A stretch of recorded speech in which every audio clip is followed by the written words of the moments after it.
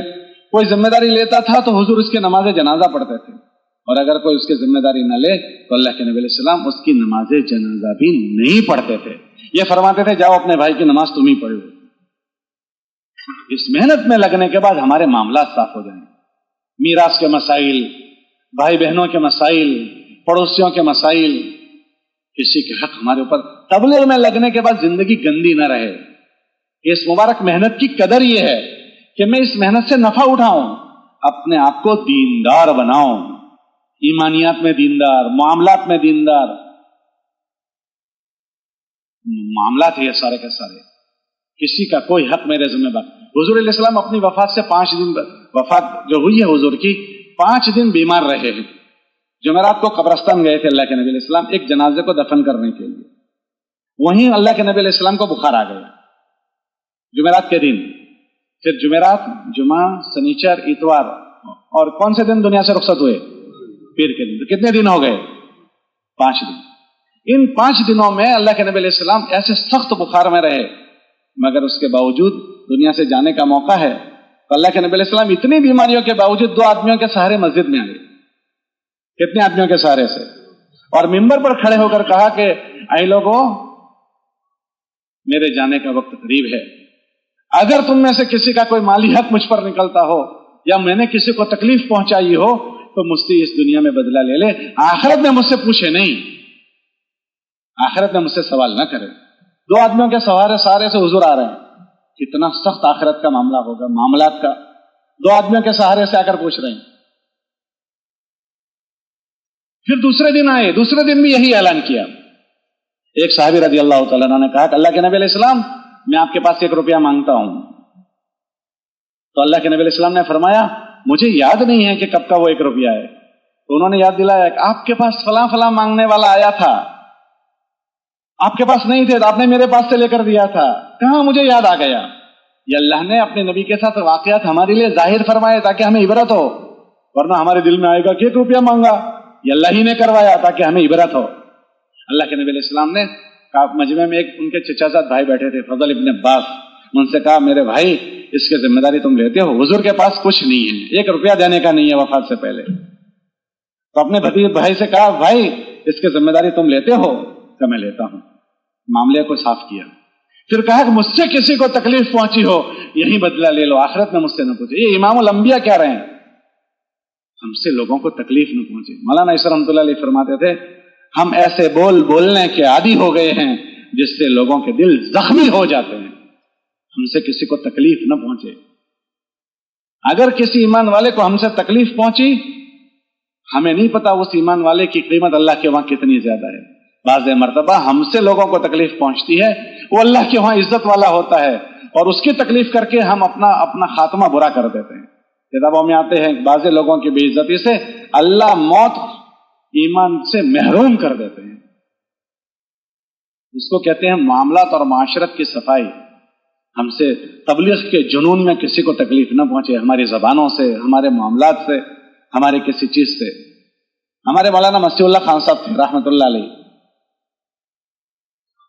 وہاں جمشید صاحب کو انہوں نے یہاں بھیجا تھا، حضرت تھانوی کے بڑے لوگوں میں تھے، یہاں بھی آتے تھے فاروقیہ میں۔